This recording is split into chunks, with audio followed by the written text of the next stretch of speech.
प्यारे भाइयों बहनों, वरिष्ठ एवं कनिष्ठ सज्जनों, मैं आज एजुकेशन मैनेजमेंट क्लासेज में आप सबों का हार्दिक स्वागत करता हूँ। साथ ही साथ नमस्कार, सलाम, आदाब, जोहार करता हूँ। और आज का मैं टॉपिक जो दे रहा हूँ, आज 12 जनवरी है और हमारे देश में राष्ट्रीय युवा दिवस के रूप में मनाया जाता है। और यह जन्म जयंती जो मनाया जाता है, ये स्वामी विवेकानंद जी के जन्म दिवस पर मनाया जाता है, क्योंकि 12 जनवरी 1893 ईस्वी में विवेकानंद जी का जन्म हुआ था, जो एक महान व्यक्ति थे जिनका बचपन का नाम नरेंद्र था। ये बचपन से एक कुशाग्र बुद्धि थे, पढ़ने लिखने में एक तेजस्वी लड़के थे। अगर कोई भी बच्चे तेजस्वी होते हैं तो उसका एक ही कारण होता है, वो हर बातों को ध्यान से सुनता है। यदि आप भी तेजस्वी बनना चाहते हैं, आप भी अपने जीवन में लक्ष्य को पाना चाहते हैं, तो एकाग्रचित होना पड़ना पड़ेगा। और मैं भी अनुभव के आधार पर मैं बोलता हूँ, सार नहीं सारांश अवश्य मिलेगा। ये 3 चीज को आप अपने जीवन में उतारेंगे, उसको स्मरण में अपने हृदयगम करेंगे। क्या है? घमंड नहीं करना। पहला है, आप कितनों ही ऊंचाई पर चल जाएं, आप कितनों ही विद्वान बन गए, आप कितनों ही अच्छाई को प्राप्त कर लिए, आपको घमंड नहीं करना है। घमंड नहीं करना पहला स्टेप। दूसरा स्टेप है एकाग्रचित होकर काम करना। एकाग्रचित में अटेंशन के साथ काम करना है। चाहे आपको कुछ भी काम करना हो, लेकिन ध्यान रहे, हम हर इंसान को अच्छे कामों में अपने आप को मन लगाना चाहिए। एनी गुड वर्क्स, किसी भी अच्छे काम में आपको एकाग्रचित होकर काम करना है, क्योंकि उसमें किसी का डर नहीं होता है। क्योंकि किसी ने कहा है, सत में 1000 हाथियों का बल होता है। सत्कार ही सत्कर्म कहलाता है, अच्छा काम ही सत्कर्म कहलाता है। न उसे किसी का डर होता है, खुद से अपने आप से डर होता है, क्योंकि हमसे सत्य काम करने में कोई गलती ना हो जाए। और मैं आपको तीसरा स्टेप देता हूं, जो आज कलयुग के लिए बहुत इंपॉर्टेंट स्टेटमेंट है। ये स्टेट क्या है? अरे इसको समझना है, पर स्त्री या बेटी को बुरा दृष्टि मत देखना। और ये महिलाओं के लिए भी है कि आप पर पुरुष को गलत निगाहों से ना देखें। इसको अगर हम इस शब्दों ना कहकर ऐसे कहें कि किसी भी चीज को हमको एक अच्छे ढंग से देखना है, किसी भी चीज को अगर देखना ही है तो प्यार से देखना है। प्यार एक शब्द ऐसा है, प्यार से देखना है जो हमको जिसको हमको सत्य की ओर ले जाए, जो हमको न्याय की ओर ले जाए, जो हमको कर्म सत्य प्रेरणा दे, और धर्म की ओर ले जाए, जो हमको पतन से बचावे। इस निगाह से देखना है। नहीं तो ये तीनों स्टेप को अपने जीवन में उतारना है, तब हम अपने जीवन के लक्ष्य को पा सकते हैं, अपने जीवन में हम लाभान्वित हो सकते हैं। आज विवेकानंद का कहना था, जब ये विश्व धर्म सम्मेलन शिकागो में हो रहे थे, उन्होंने जब यहाँ उसका बचपन का नरेंद्र, लेकिन विवेकानंद हमारे आस दुनिया में से चले गए हैं, लेकिन आज उसका विचार एक भारत क्या पूरे विश्व में व्याप्त है। हे विवेकानंद, तूने अपने विवेक से दुनिया को कर दिया आनंद। इसलिए बार बार कोटि कोटि नमन करते हैं महापुरुष विवेकानंद को, जिन्होंने आज हम लोग को संदेश दिया है। आज इसको भारत देश में राष्ट्रीय युवा दिवस के रूप में मनाया जाता है, क्योंकि एक युवा सन्यासी थे जिन्होंने भारत का नाम विश्व के स्तर पर ऊंचा किया। विश्व धर्म सम्मेलन जब हो रहा था शिकागो में, तो वहां पर विवेकानंद ने भाषण जब भारत की ओर से देने का वक्त मिला, तो इन्होंने इंग्लिश में स्पीच दिया, क्योंकि हमारे हिंदुस्तान के जो चाल लेता है वो पा भी लेता है, क्योंकि उसके पीछे लगन होता है, वो एक सृजनशील व्यक्ति होता है। उन्होंने इंग्लिश में भी जब good morning gentleman, ladies and gentleman कहे, तालियां इतना बजा कि गड़गड़ाहट से वहाँ का माहौल एकदम खुशनुमा हो गया, आनंद से भर गया। हम सोचते थे कि भारत के देश के लोग सफेदों का देश है, उसको कहाँ से आएगा इंग्लिश बोलना, कहाँ से आएगा अच्छा से स्पीच करना। लेकिन विवेकानंद ने अपने दिव्य वाणियों से, अपना व्यक्तित्व से, अपने विचार से वहाँ के लोगों को मंत्र मुक्त कर दिए।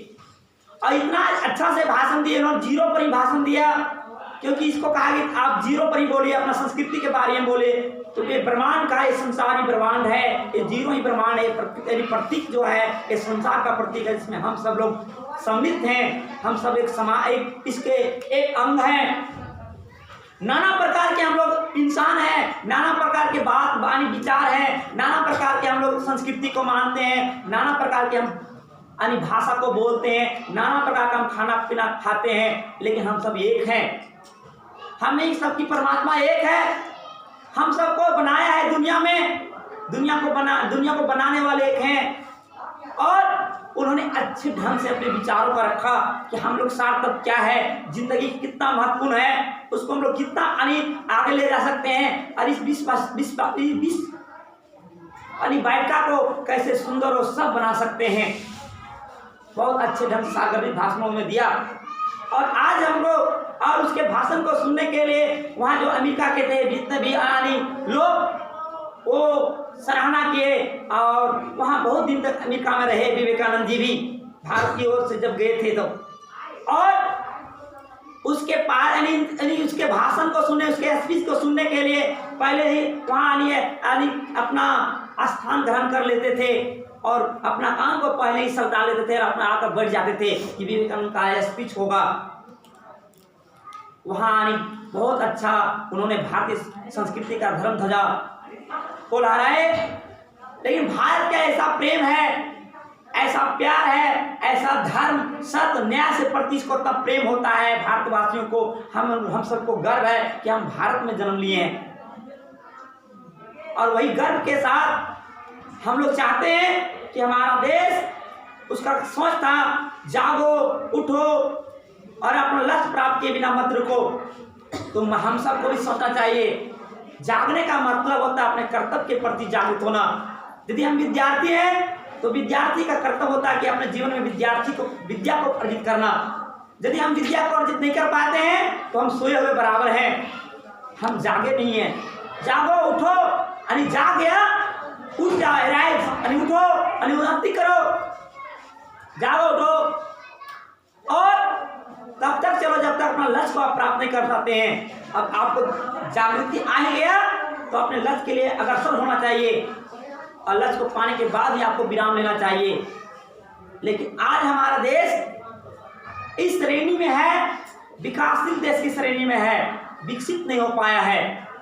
अगर हमारा देश विकसित अगर होगा, 20 में युवा राष्ट्र अगर कहा जाएगा तो भारत को कहा जाएगा, क्योंकि यहाँ पर 65% आबादी 60 से 65% आबादी युवा है। अगर युवा राष्ट्र भारत है, युवाओं को आज जागने की जरूरत है। जो 10th क्लास में पढ़ते हैं, 8th क्लास में 8 से आप बच्चे समझदार होने लगते हैं। 8, 9, 10 आपका 8 झारखंड में 8 से ही बोर्ड शुरू है। 8, 9, 10 यहीं से समझदार बने, एक सजग व्यक्ति बने, अपने कर्तव्य के प्रति कर्तव्यनिष्ठ बने। मैं यही से ऐलान करता हूँ, आप सभी को हम प्रेरणा देता हूँ कि आप सब लोग एक सजग स्वस्थ भारत के नागरिक हैं। इसे सशक्त स्वस्थ युवा सशक्त भारत बनेंगे। आप लोग को बनना है, कुछ करना है। इसके लिए क्या होना है? अभी से जागना है। विवेकानंद के पथ चिन्हों पर चलने के लिए हम लोग को क्या करना है? कुछ विवेकानंद के प्रेरणा लेना है और युग के अनुकूल अपने आप को ढालना है। तथा परिस्थिति के अनुकूल अपने को ढालें और अपने जीवन को संभालें। परिस्थिति क्या कहता है? आज महामारी जैसा विकट परिस्थितियों में हम लोग जूझ रहे हैं। तो ऐसी स्थिति में हम लोग अपने ध्यान को केंद्रित करके अपनी परीक्षा की तैयारी करना है, क्योंकि हमारे जीवन रुकने वाला नहीं है। तो जीवन रुकने वाला नहीं है तो हम भी अपने लक्ष्य के प्रति हम लोग रुकने वाले नहीं हैं। और हम लोग, अब विवेकानंद ने कहा था समस्या का सामना करना, समस्या से डरना नहीं, समस्या से लड़ो, उसे डरो मत। तो हम लोग आज हमारे विश्व में एक विकट समस्या आ गया, महामारी। इससे लड़ना है। हम कैसे सावधानी बरतें? कैसे हम इसको लड़कर अपने जीवन में सफलता प्राप्त कर सकते हैं, बीमारी को हटा सकते हैं और अपने लक्ष्य को पा सकते हैं, इसको मनन चिंतन करना है। और जो हमारे श्रेष्ठ महर्षि लोग और श्रेष्ठ आज हमारे नेता महानुभव लोग जो देते हैं, जो महान व्यक्ति हमारे देश के हैं, चाहे विश्व के स्तर के हैं, वो उनको देते हैं तो उसको हमको अनुसरण करना चाहिए और उसको मनन चिंतन कर उसको फॉलो करना चाहिए। उसके बाद को तब हम अपने जीवन को भी बचा सकते हैं, अपने देश को बचा सकते हैं, विश्व को बचा सकते हैं। अब भारत संस्कृति इतना मजबूत संस्कृति है, वसुधैव कुटुंबकम का संदेश देते हैं, ये पूरा विश्व हमारा परिवार है। आज हमें अपने देश को बचाना है, अपने विश्व को बचाना है, समाज को बचाना है। आज समाज से यानी व्यक्ति को बचाना है। सबसे पहले व्यक्ति बनता है, व्यक्ति से समाज का निर्माण होता है, समाज से राष्ट्र बनता है और राष्ट्र पूरा विश्व बनता है। तो व्यक्ति को सबसे पहले सुधारना, एक सदे तो सब सदे, ऐसा अनुसूक्ति को अपने जीवन में चरितार्थ करना है। अगर एक विवेकानंद पैदा हुए हम कहते हैं कि हमारे देश के क्या, हमारे विश्व का 1 से 1000 विवेकानंद पैदा हो सकते हैं। एक बार जब विवेकानंद को पूछा गया कि आपके गुरु कौन है, आपके गुरु क्या, यानी आपके गुरु कितने समर्थ हैं, कि आप कैसे कहता हमारा गुरु कौन है जानते हैं, हमारे गुरु ऐसे हैं, अगर नदी वाला बालू उठाकर फेंक दे तो हमारे से 1000 विवेकानंद पैदा हो सकते हैं। उसके गुरु थे रामकृष्ण परमहंस, जो जीवन भर ब्रह्मचर्य का पालन करते हुए एक गृहस्थ में रहते हुए और उन्होंने पूरे विश्व को अच्छा सुख और शांति का सद्विवेक का प्रेरणा दिए। और उसका शीश भी देखिए, विवेकानंद, इसका बचपन का नरेंद्र था, वो भी महान बन गए। इसका गुरु महान होते हैं, उनके शीश भी महान होते हैं। ये स्वर्ण अक्षरों में इतिहास में लिखा गया है, चाहे विश्व पटल पर देखिए, चाहे हमारे देश की इतिहास में देखिए, महान बने हैं। तो कोई भी इंसान महान तभी बनता है जब वो ग्रेट स्टेटमेंट को अपने जीवन में अनुसरण करते हैं, फॉलो करते हैं। ये नहीं कि